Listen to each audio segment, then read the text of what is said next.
Selamat siang, pemirsa Warta Kota, Tribun Bekasi dan Tribun seluruh Indonesia. Siang ini kita bertemu dengan Ketua PDI Perjuangan Kota Bekasi dengan Mas Tri atau nama lengkapnya Dr. Tri Ardianto. Kita akan berbicara tentang evaluasi pemerintahan di Kota Bekasi sampai dengan 2021 akhir ini. Dan kira-kira sedikit ke depan bagaimana. Dan kita juga akan menyinggung perkembangan UMKM di Kota Bekasi. Selamat siang, Mas Tri. Selamat siang juga para pemirsa Warta Kota dan Tribun di seluruh Indonesia. Mas Tri, kita mulai dari tema tentang pandemi sudah 2 tahun, hampir 2 tahun. Lalu dampaknya adakah terhadap peta politik di Kota Bekasi?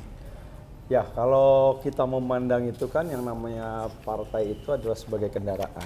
Yep. Tujuan utamanya adalah bagaimana mendekatkan diri dan ada manfaatnya buat warga masyarakat. Nah, 2 tahun ini tentunya sesuai dengan perintah ya, Ibu Ketua Umum bahwa kita terus mendekatkan bersama rakyat. Ini dijadikan satu media buat kita ya untuk bisa berbuat yang lebih baik lagi. Pertama bahwa kita sudah menyiapkan persiapan pada saat itu menghadapi lonjakan pandemi yang luar biasa. Yes. PDI Perjuangan Kota Bekasi menyiapkan hampir ada kurang lebih 6 ambulans. Dan kemudian kita juga menyiapkan mobil jenazah, ada 3. Kemudian kita juga siapkan memberikan fasilitas gratis buat warga masyarakat yang memang pada saat itu harus menghadap kepada Yang Maha Kuasa. Yep. Kita menyiapkan yang namanya di samping pengangkutan gratis, baik itu ke rumah sakit maupun ke jenazah, ke pemakaman, baik itu di luar kota maupun di seputaran Kota Bekasi. Tetapi kita lengkapi juga dengan menyiapkan peti jenazah. Sampai Ya, gratis itu? Gratis juga, karena kita berikan kepada mereka, warga masyarakat yang membutuhkan. Karena pada saat itu juga kondisi peti kan memang sangat sulit, karena jumlahnya kan pada saat itu cukup tinggi, melonjak. Terutama pada saat kita menghadapi yang serangan kedua, pada saat kurang lebih sekitar bulan Juli Agustus. Ya, Juli Agustus itu kan permintaan cukup tinggi. Makanya terus kemudian para kader, para pengurus malah kita bikin sendiri. Oh. Jadi si peti itu kita bikin sendiri. Jadi memang kita khususnya memberikan adalah tentunya yang tidak mampu ya. Kalau mungkin yang mampu mereka kan biasanya menggunakan peti yang cukup cukup signifikan gitu ya, yang bagus dan lain sebagainya. Nah ini di samping juga untuk melakukan perjalanan jarak jauh. Karena yang muslim pun kan kalau dia perjalanan jarak jauh kan harus juga diangkut dengan dengan menggunakan peti.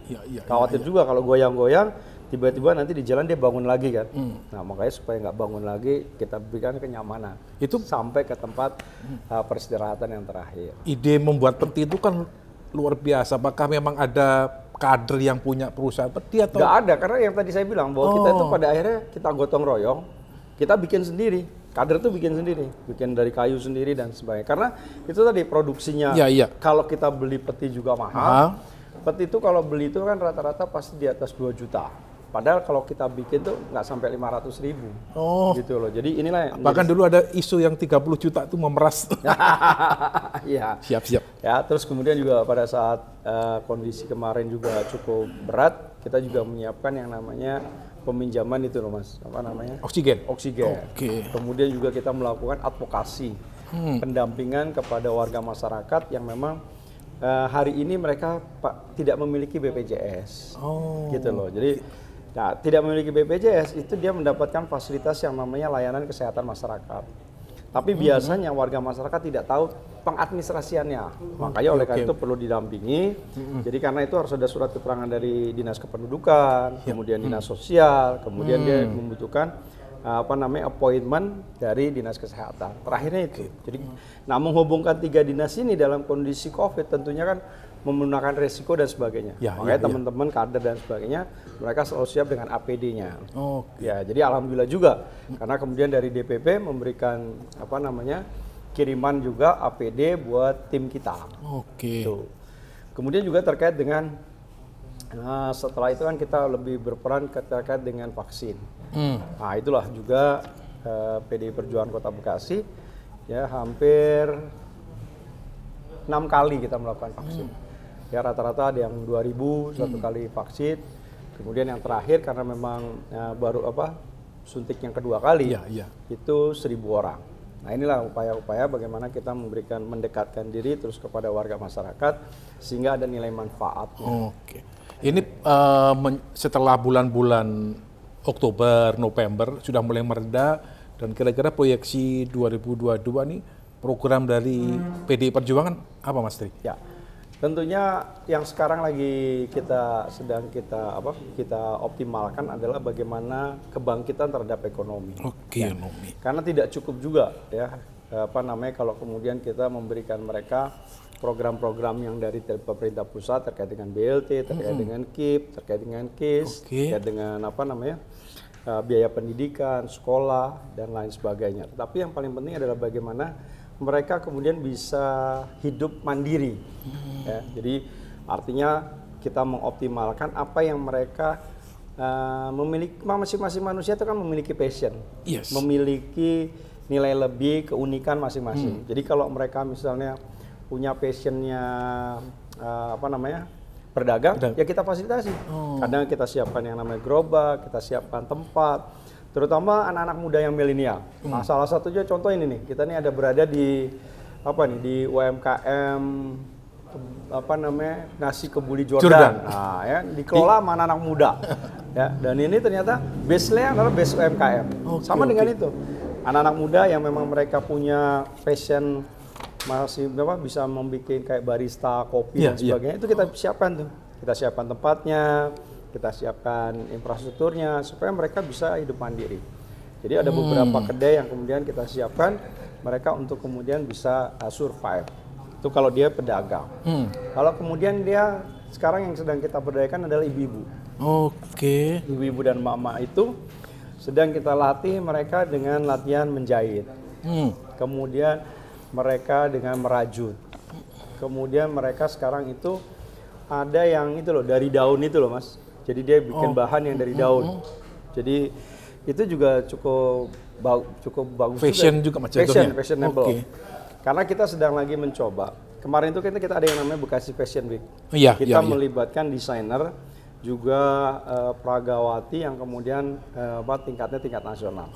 Nah kita kontrak mereka, terutama yang orang Bekasi, mereka memiliki desain. Nanti kemudian yang melakukan menjahit itu adalah teman-teman kita, sehingga mereka tidak lagi mengejar terkait dengan omset atau dalam jumlah besar, tetapi lebih banyak kepada mutu, sehingga nilai value-nya juga dia memiliki nilai tambah. Gitu. Jadi kita nggak kejar value, tapi kita kejar adalah nilai estetika gitu loh, nilai tambah bahwa ya, mereka kan sekarang tuh lebih senang anak-anak muda atau fashionable sekarang kan ingin berbeda dengan yang lain. Itulah konsepnya itu tadi. Tapi secara keseluruhan kalau warga Kota Bekasi menghadapi kebangkitan ekonomi 2002 pasca pandemi, kira-kira seberapa kuat, seberapa tangguh? Kalau Kota Bekasi saya kira karena kita kota jasa dan perdagangan, apalagi kemudian ada satu kebijakan yang hari ini PPKM level 3 tidak diberlakukan, itu saya kira sangat menyambut baik. Karena ekonomi kita tumbuh, itu kan karena memang ada proses dagang dan jasa ini. Ya, sehingga kalau ada kesempatan kemudian diberikan kesempatan untuk mereka melakukan kegiatan keekonomian sepanjang prokesnya dilalui, ini saya kira sangat cepat. Dan hari ini saya kira tingkat pertumbuhan Kota Bekasi hampir 4-5%. Sudah tembus angka itu Mas? Sudah mulai tembus angka itu. Ya, sehingga dari hasil PAD yang kita miliki juga tidak terlalu banyak terkoreksi ya dari kondisi pandemi yang ada. Jadi dari sisi skala pendapatan daerah tidak terlalu terpengaruh sehingga proses pembangunan bisa jalan. Ya, tetapi dari sisi lain itu tadi UMKM ini yang kemudian sebagai penopang kegiatan keekonomian. Jadi kita ini punya 2,4 juta Mas. Jadi jual apa aja di Kota Bekasi kayaknya laku gitu ya. Iya, jadi karena pangsa pasarnya untuk Kota Bekasi sendiri sudah cukup besar gitu. Dengan luas wilayah yang hanya sekitar 120.000 hektar. Ya, jadi nggak terlalu besar juga kan Kota Bekasi ya. Makanya tingkat kepadatannya tinggi. Ini jadi kira-kira proyeksi 2022 kita pasti di atas 5% pertumbuhan. Kita optimis. Apalagi kalau kemudian ditopang kemudian proyek-proyek nasional secara ansih bisa terus berjalan. Contoh misalnya yang sedang udah berjalan nih double track. Oh, sekarang itu stasiun Bekasi itu menjadi origin destination. Jadi asal tujuan untuk perjalanan keluar kota pun itu berhentinya di Bekasi. Nah, itu menjadi jaya direct kan. Jadi kayak Cikarang, kemudian apa namanya? Cibitung, kemudian sepanjang perbatasan Bogor, Cibubur dan sebagainya, daya tariknya ke stasiun kita. Orang kalau ada yang namanya bangkitan dan tarikan perjalanan pasti akan memiliki nilai tambah terkait dengan apa namanya PAD dan lain sebagainya. Terus belum lagi nanti kalau kemudian LRT kan targetnya 17 Agustus 2022. Sudah jalan. Nah, udah jalan. Berapa apartemen yang kemudian nanti akan terbangun, terus kemudian orang berdatangan, ya PBB, kemudian orang belanja dan sebagainya, itulah yang akan meningkatkan signifikasi terkait dengan apa namanya pendapatan asli daerah.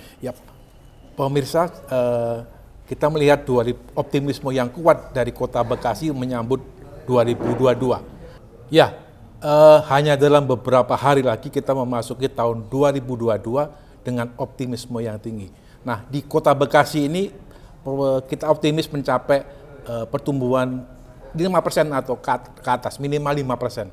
Nah, kita akan tanya ke Mas Tri yang membidangi banyak UMKM, peran anak-anak muda bagaimana dalam pertumbuhan ekonomi 2022. Bagaimana Mas Tri, anak-anak muda ini perannya sejauh mana? Ya, jadi kan ini sekarang kita lagi mencoba memang merubah mindset dan heart side. Jadi ya merubah ini pada anak muda bahwa mereka tidak lagi menjadi seorang pekerja, tetapi mereka harus menciptakan lapangan pekerjaan, memiliki jiwa entrepreneur.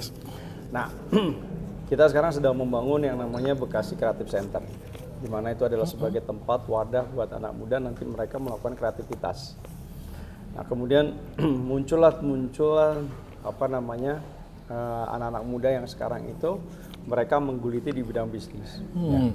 Kalau teman-teman lihat di podcast saya, ya bagaimana beberapa jersey yang dihasilkan untuk kompetisi Liga 1, Liga 2 dan Liga 3 itu dari Kota Bekasi. Dan itu anak-anak muda mereka. Ya, hanya memang mereka pada saat itu adalah memang memiliki waktu yang cukup rentang waktu yang cukup panjang. Ya, jadi menjadi seorang pengusaha yang sukses itu memang cukup panjang, hampir membutuhkan waktu 10 tahun. Pengalaman dari hasil riset saya itu seperti itu. Nah, sekarang yang dipentingkan adalah konsistensi dan kemudian adalah membaca peluang. Siap. Ya.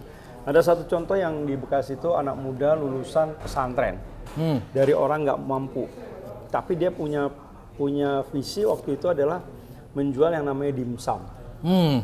Ya. Dari pesantren jual dimsum. Dari pesantren dari jual dimsum, tapi awalnya dia jualan somai.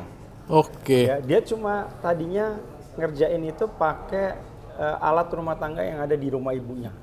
Ya. Tapi kemudian berkembang setelah 3 tahun dia alhamdulillah sudah bisa punya 5-6 karyawan. Sekarang hari ini itu kalau dia bikin tagline, kalau ke Bekasi belum makan dimsum tempat dia, itu belum ke Bekasi. Ya, jadi kalau ke Jatiwaringin itu ada nama dimsum 49. Iya, lagi heboh itu ya. Lagi heboh kan? Iya. Karena sekarang apa? Karena dia sekarang memiliki resellernya itu hampir 4.000. Ya. Dan juga ini sama, ya. Ini salah satu dikelola anak muda, ya, informasinya yang namanya nasi kebuli Jordan ini, itu omsetnya udah mendekati 1 M. Bayangin. Ya. Dan itu hanya dalam waktu 3 bulan. Jadi artinya bahwa bagaimana kemampuan membranding sesuatu. Ya, jadi branding saya kira penting. Ya, kemudian melihat pasar, ya, dan melihat peluang tantangan yang dihadapi. Memapping itu yang saya kira butuh. Nah, pemerintah tentunya berada di mana posisinya? Posisinya adalah bagaimana proses pada awal, yang namanya pelatihan, yang namanya memberikan kemudahan, baik itu perizinan, administrasi, termasuk di dalamnya adalah pemodalan. Nah, sekarang yang dicari adalah bagaimana memperluas pasar yang ada. Nah, pasar ini yang kemudian sedang kita jajaki bagaimana kalau kemudian kita juga bekerja sama melakukan MOU dengan negara-negara di luar gitu. Termasuk kita sudah bekerja sama misalnya dengan hub-hub yang ada, ya kan? Untuk apa? Untuk mempermudah pemasaran. Saya kira itu. Bekasi Creative Center ini bagaimana pengorganisasian?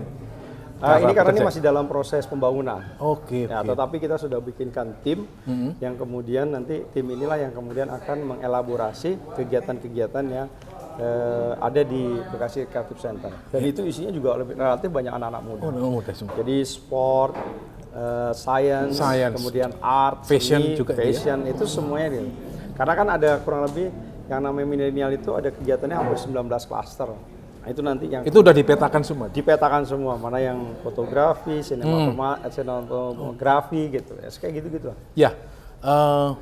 Pemirsa, mumpung kita sebenarnya berbicara tentang Mas Tri sebagai Ketua PDI Perjuangan Kota Bekasi, nah, kira-kira Mas Tri, anak muda ini dalam peta politik 2022 sampai 2024 bagaimana nih peran?